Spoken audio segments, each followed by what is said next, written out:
안녕하세요. 올가교육 고등부 강사 임혜림입니다. 지금부터 올가교육에서 8월과 9월에 걸쳐서 진행될 고등학교 2학년 수능 대비 커리큘럼과 관련한 안내를 드리도록 하겠습니다. 가장 먼저 이 시기가 왜 중요한지에 대해서 설명을 드리고 넘어가야 될 것 같아요. 여기서 제가 M-16이라고 써놨는데 D-Day를 한번 빌려서 써봤습니다. 이게 무엇일까요? 지금 현재 고등학교 2학년 학생들이 보게 될 수능 날짜가 16달 16개월 남았다는 이야기입니다. 안 그래도 코로나로 인한 전반적인 학사 일정의 지연으로 인해서 수능을 대비할 수 있는 기간이 굉장히 짧아졌죠. 그런데 이 8월 중순부터 9월 중순까지 이 중요한 시기를 놓치게 된다면 더더욱 이 수능을 대비할 수 있는 기간이 없어질 겁니다. 안 그래도 수능 정시가 확대되고 있는 상황 속에서 수능의 중요성이 높아지고 있죠. 이 시기를 절대 놓쳐서는 안 된다라는 점 말씀을 드리고 싶고요. 그리고 또 한 가지 더 말씀을 드려야 될 게 있어요. 무엇이 변했을까요? 바로 2022학년도 순위에 굉장히 큰 변화가 생긴다라는 겁니다. 특히 국어 영역에서 말이죠. 예시문항 안내가 지난 5월달 말에 나왔었죠. 많이들 학부모님 그리고 학생들께서 확인을 하셨을 겁니다. 가장 크게 변한 점이 뭘까요? 바로 국어에서 공통과목과 선택과목으로 나뉜다라는 점이죠. 이전에는 그냥 모두가 국어 영역하면 같은 시험지 45문제를 풀었다고 한다면 이제는 언어와 매체와 화법과 작문 둘 중에 택 2를 해서 나머지 독서와 문학에서의 34문제 그리고 이 선택한 과목에서 11문제를 진행을 하게 됩니다. 굉장히 파격적인 변화죠. 이렇게 지금 현재 고등학교 2학년 학생들이 치게 될 2022 수능에 대해서 대비할 수 있는 기간이 바로 지금이라고 말씀을 드리고 싶습니다. 이 기간 동안에 어떻게 수업이 진행될지에 대해서 간략하게 설명을 드릴게요. 먼저 독서 부분에서는요. 학습 목표는 신유형과 작문지문에 대한 이해도를 높이는 것으로 잡아보았습니다. 신유형이라고 하는 것은 복합지문을 말씀을 드리는 건데요. 하나의 주제에서 각각 다른 지문이 나온다는 점입니다. 이 예시문항에서 가장 가히 충격적이었다라고 말하지 않을 수 없는 변화였죠. 그 신유형 그리고 2500자 이상이 넘어가는 장문지문이 있어요. 그런 지문 같은 경우에는 대체로 융합지문으로 구성이 되고 있습니다. 각각 다른 분야, 다른 주제에서의 내용을 복합적으로 융합을 해서 문제를 내는 거죠. 이렇게 신유형과 복합지문과 융합지문, 장문지문을 문제를 풀 때 가장 중요한 점은 뭘까요? 바로 융복합지문의 패턴을 파악하는 점입니다. 그리고 구조화하는 방법만 익힐 수 있다면 어떻게 보면 독서 같은 경우에는 가장 단기간에 문제를 맞힐 수 있는 확률을 높일 수 있는 그런 방법을 전수를 해드리려고 합니다. 각각의 문제의 유형에 대한 분석도 반드시 필요하겠고요. 가장 먼저 독서에서는 그 패턴을 익히는 것 그리고 지문을 구조화해서 문제를 풀어나갈 수 있는 지도를 미리 그려놓는 연습을 이번 시간을 통해 진행을 할 겁니다. 그 다음 문학으로 넘어가 보죠. 문학도 마찬가지입니다. 초점을 어디에 맞췄냐면요. 2022 예시문항에서 나왔던 새로운 유형에 대한 것을 조금 초점을 맞춰 보았어요. 특히 문학과 독서에서의 신유형 같은 경우에는 실제로 이번 고3 지난 시간에 치러졌었던 평가원에서 치러진 6월 모의평가에서도 반영이 됐었습니다. 그렇기 때문에 이 새로워진 지금 현재 고2 학생들이 치게 될 시험과 관련한 신유형을 초점을 맞춘 수업을 진행을 하려고 하는데요. 가장 먼저 복합지문의 구성을 봐야 될 겁니다.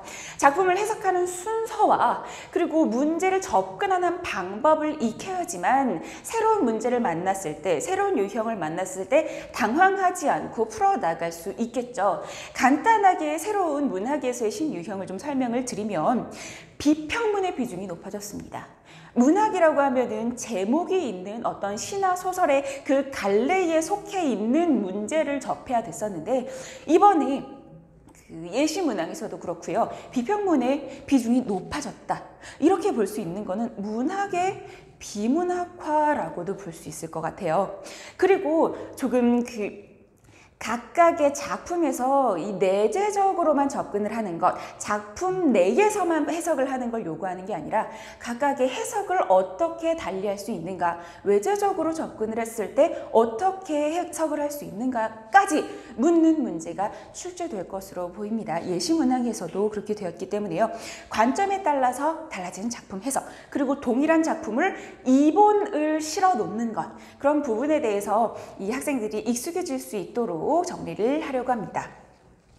다음으로는 언어와 매체인데요. 이번 저희 8월, 9월에 걸쳐서 치러지게 될 그 수능 커리큘럼은 기본적으로 독서와 문학 그리고 언어와 매체 이렇게 세 가지로 구성을 해보았습니다. 화법과 작문과 언어와 매체 두 개가 선택 과목이라고 했는데 왜 굳이 언어와 매체를 선택을 했을까요? 가장 첫 번째로 말씀을 드리고 싶은 점은요. 화법과 작문은 그렇게 내용이 방대하다고 볼 수는 없어요. 언어와 매체와 상대적으로 비교를 했을 때. 그렇기 때문에 고등학교 3학년 때 내용을 정리해도 충분히 가능합니다. 하지만 언어와 매체에는요. 언어, 즉 문법이 속해 있죠. 그렇기 때문에 이 문법은 중학교 1학년 때부터 고등학교 3학년 때까지 6년 내내 공부를 해도 계속해서 잊을 정도로 방대한 양의 그 문법 지식에 대한 암기가 필요합니다. 그리고 이해도 당연히 필요하겠고요. 그렇기 때문에 언어와 매체에 조금 더 비중을 둬서 이번 8월과 9월에는 문법을 포함한 언어와 매체를 진행을 하려고 하고요. 또한 고등학교 2학년 학교들 중에서 2학기 때 굉장히 많은 학교들이 언어와 매체를 다루고 있어요. 그래서 새롭게 만나게 될 그 매체에 대한 특성 부분에 대해서도 다루려고 하고 있습니다.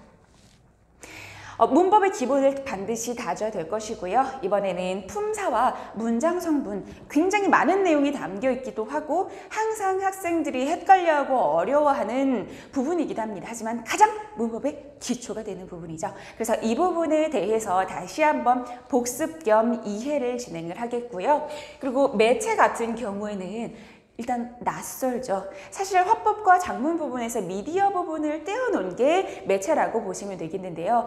일단은 낯선 파트이기 때문에 기본적인 이해와 그 특성을 파악하는 데 중점을 두려고 합니다. 가장 먼저 매체 언어의 유형과 특징, 그리고 표현 방식, 그리고 언어의 수용 개념에 대한 이해를 간략하게 진행을 할 예정입니다.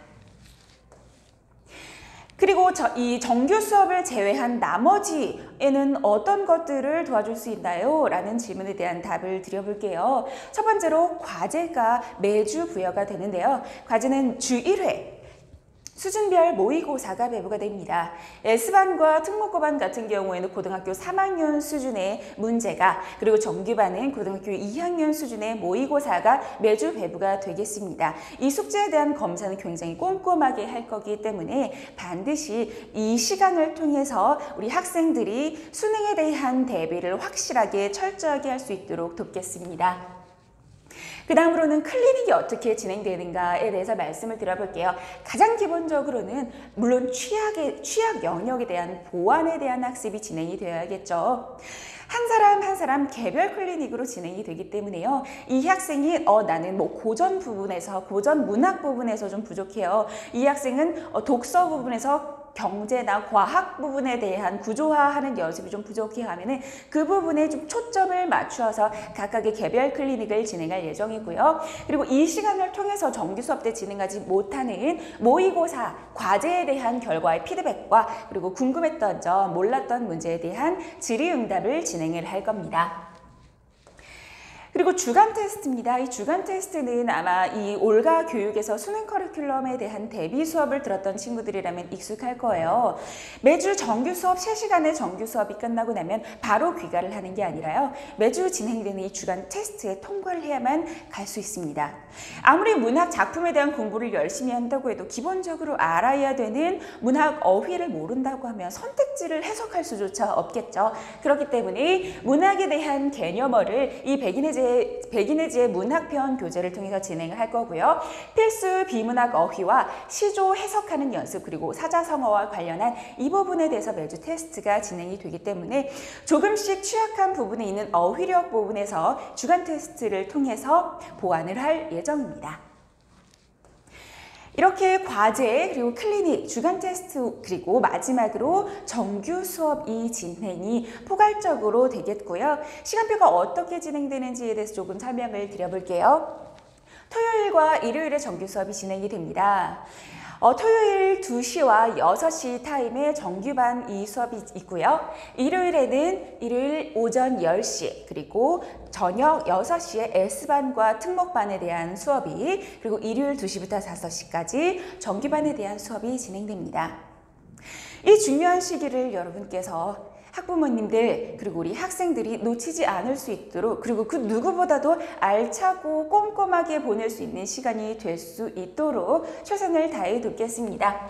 올가교육에서 이번 이 중요한 시기 수능에 대한 대비를 철저하게 해보시는 것 추천드려보고 싶습니다. 지금까지 올가교육의 고등부 강사 이메림이었습니다. 그럼 수업 때 만날게요.